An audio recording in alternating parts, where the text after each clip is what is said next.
catch 'em all.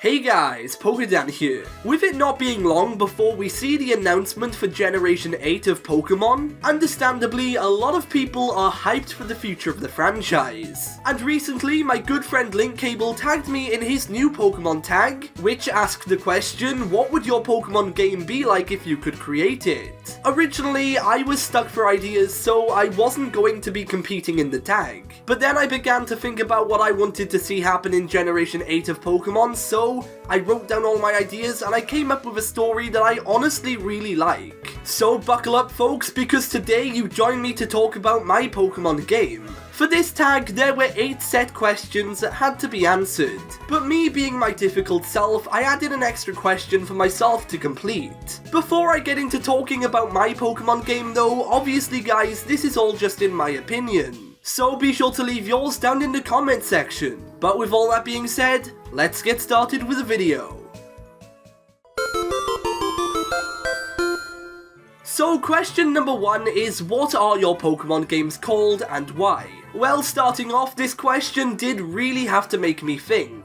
I wanted my Pokemon games to have a snappy name that I could realistically see GamFreak using. And of course, a name that could relate to the story of the games. I ended up with Pokemon BLISS and Pokemon Rage. I won't go too much into detail yet because that's gonna help me out on a later question, but basically the legendary trio in these games will focus on emotions. And they'll be known as the Emotion Trio. Since the box art most of the time features the legendary Pokemon from its respective region, I wanted my games to follow this pattern, and here's a little preview. The 2 main legendaries have the power to evoke happiness and anger, so I wanted to incorporate this into the game's title. Pokemon Happy and Pokemon Angry sounded way too basic, but after toying around with a few options, I finally settled for Pokemon BLISS and Pokemon Rage. Question number 2 is, what real life location will your region be based on? And I know it's basic because everyone and their mother seems to be requesting this region, but my Pokemon game will be based in a UK region. No hate against Alola, but for the time we were there, things were way too tropical. So if Generation 8 was based in, let's say, Spain or Australia, I don't know about you guys, but for me, it might feel a bit stale. But hey, I'm not saying we can't revisit these real-life locations in the future Pokemon games. Anyway, the UK has a lot of big cities and green lands that would be great for players to explore. And as well as this, there would be a lot more new Pokemon based on animals that are native to this country. I might be a bit biased when it comes to choosing the UK to base my game in, but at the same time, it's my homeland and I've always wanted a Pokemon game to be made out of this country. For me, that would be awesome to see, so of course, I'll be having my region based in the UK.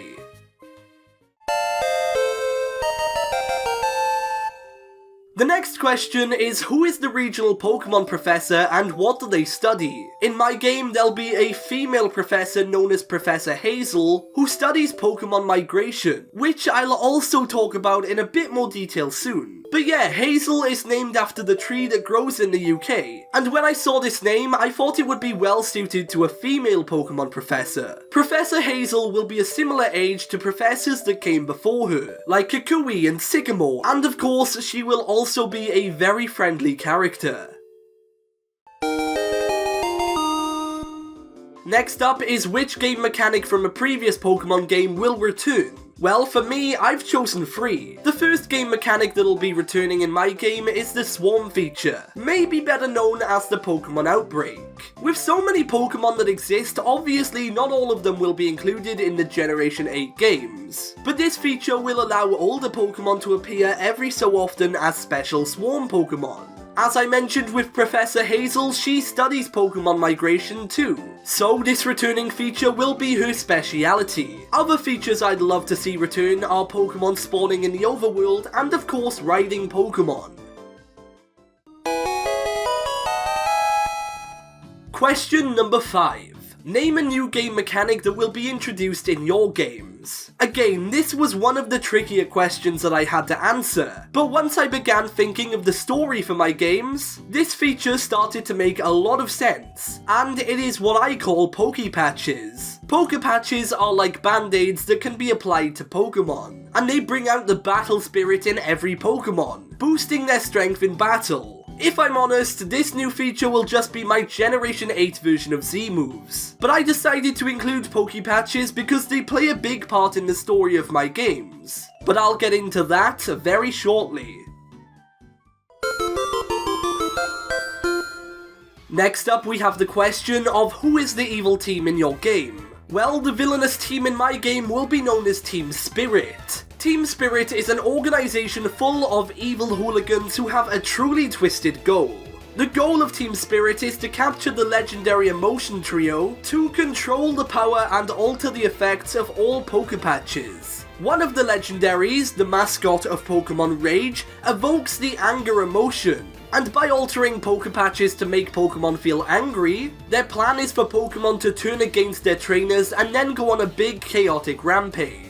Team Spirit would want to control all Pokemon in this way bar their own, so that they could use the Pokemon that they have to take over all the important facilities in the Pokemon world. Because obviously with all Pokemon going on chaotic rampages, defenses will be low. Basically, the end goal of Team Spirit is to have complete control over the Pokemon world. So I mean, how much more of an evil team could you get? Well, apart from murder. But come on, let's be somewhat realistic. The Pokemon that Team Spirit would use would just be generic evil team Pokemon, so nothing special. However, the trainers within Team Spirit who are higher up in the ranks will obviously have stronger Pokemon. So yeah, that's my evil team, Team Spirit. Question number 7 is, in short, what is the overall story for your game? Well, in the story of my game, whilst the player travels through the new UK region, their main objective is to take on all 8 gym leaders to then get to the Pokemon League. Of course, along the way, they will be sidetracked by trying to help defeat the evil Team Spirit, along with other things like searching for special migration Pokemon. Pokemon BLISS and Pokemon Rage will have a real sense of individuality from other games. And call me biased because this is my own game, but personally, I think it has a lot of potential.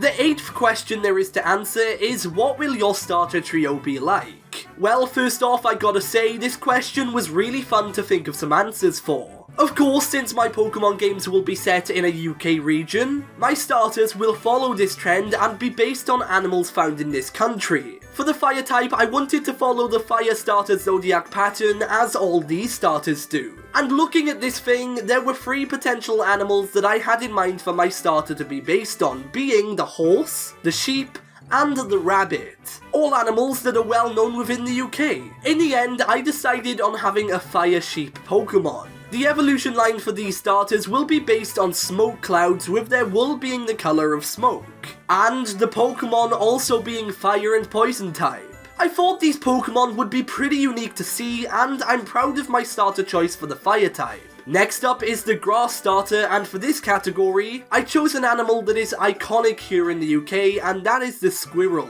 We already have 1 or 2 adorable squirrel Pokemon in the franchise, but these Pokemon don't have any evolutions. So we just can't see them progress into more badass looking squirrels. But in this grass starter, we will be able to. This starter Pokemon will remain a pure grass type up until its final evolution, where it'll gain the dark type. And although I don't have an idea for this Pokemon's design in mind, I still think it would be awesome to see a squirrel starter like this. Finally, we have the water type. And this time round, I'm honestly not completely satisfied with the animal that I chose my starter to be based on. It's the duck. Here in the UK, ducks are really popular animals, and they're near enough everywhere. So I thought it would only be fair for a duck starter to represent a UK region. However, I have my doubts because we've seen duck Pokemon in the past, and some of them have been somewhat bland. So hopefully my water duck starter wouldn't be too dull either. So yeah guys, those were my starter Pokemon. Moving on. The The final question to answer, and the question that I added myself, is describe your legendary trio.